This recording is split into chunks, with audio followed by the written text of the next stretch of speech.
అయ్యా ఈరోజు నేను నడవలేకపోతున్నానయ్యా, ఈ లోక యాత్రలో బలహీనుడినైపోతున్నాను ప్రభా. ఇగో నా చేయి పట్టి నీవు నన్ను నడిపిస్తే ఈ లోకంలో నేను నడవగలనయ్యా. నా చేయి పట్టి నడిపించు యేసయ్య అంటూ ఉదయకాల సమయం దేవుని అడుగుదామా? అందరము చప్పట్లు కొడుతూ సంతోషముతో నీతో నడవాలని వచ్చినాను, నన్ను నడిపించు యేసయ్య అంటూ అడుగుదామా?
సత్య సాక్షి అనుదిన మన్నా ద్వారా మీ అందరికీ శుభోదయం.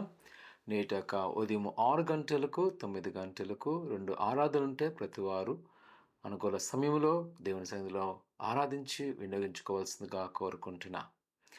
నేటి యొక్క సూచన మాట ప్రసంగి గ్రంథము 5వ అధ్యాయము 1వ వచనం. నీవు దేవుని మందిరమునకు పోవునప్పుడు నీ ప్రవర్తన జాగ్రత్తగా చూచుకొను. కుమార్తె ప్రసంగి యొక్క రచయిత సొలొమోన్ గారు అనుభవాల్లో రాసిన మాటలు, ముఖ్యంగా ఒక వ్యక్తి యొక్క జీవితంలో అనుభవాలు. ఆయన ఈ యొక్క అధ్యాయంలో నైతిక విలువల గురించి, కుటుంబ సంబంధమైన విషయాలు, అలాగే ఈ సమాజంలో మనం ఎలా జీవించాలని తెలియజేస్తూ, మరుముఖ్యంగా దేవుని మందిరానికి వెళ్ళినప్పుడంట మన ప్రవర్తన జాగ్రత్తగా చూసుకోవడం. నిజమే, చాలాసార్లు మనము దేవుని యొక్క సన్నిధి ఒక ఆనవాయితీగాను ఆచారకంగాను ఏదో వెళ్ళాలి కాబట్టి వెళ్తుంటాం. సిద్ధపాటు చాలా అవసరం. దేవుని యొక్క సన్నిధిని మనము ఒక ఏదో సాధారణమైన స్థలానికి వెళ్ళే విధంగా కాకుండా ఆత్మీయంగా, శారీరకంగా, మానసికంగా మనము సిద్ధపడాలి. దేవుడు నాతో ఏం మాట్లాడబోతున్నాడు, నేను ఆయనతో ఏం మాట్లాడాలి, ఆయన దగ్గర వెళ్తున్నాను కాబట్టి నేను సరైన రీతిగా ఉంటున్నానా, నా ప్రవర్తన బాగుంటుందా, నా యొక్క మాట బాగుంటుందా, నా నడత బాగుంటుందా. ఎందుకనగా చాలామంది మనలో క్రైస్తవులు ఉన్నాం, కానీ ఈ లోక వ్యసనాలతో, ఈ లోక సంబంధమైన వాటితోనే జీవిస్తుంటాం.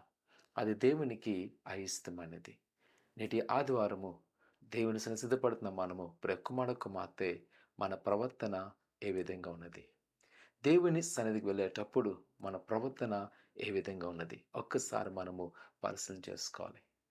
మన ప్రవర్తన బాగున్నప్పుడే మనం చూడగలము దేవుని యొక్క సంపూర్ణమైన ఆశీర్వాదం, ఆయన యొక్క ప్రణాళిక మన పట్ల నెరవేర్చబడుతుంది. ప్రార్థన చేసుకుందాం. పరిశుద్ధుడా ఘనమైన దేవాన్ని కొందాలు నీ బిడ్డైన వారు మీ జ్ఞాపకం చేసుకోండి.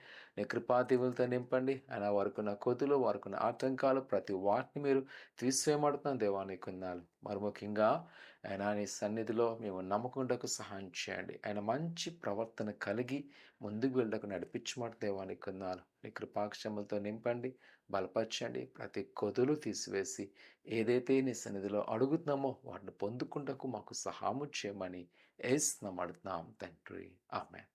ప్రభువునందు నమ్మకం ఉంచి ఆయన నందు సరైన ప్రవర్తన కలిగి ఉండండి. దేవుని పట్ల గొప్ప కార్యం చేయను గాక. ఆమేన్.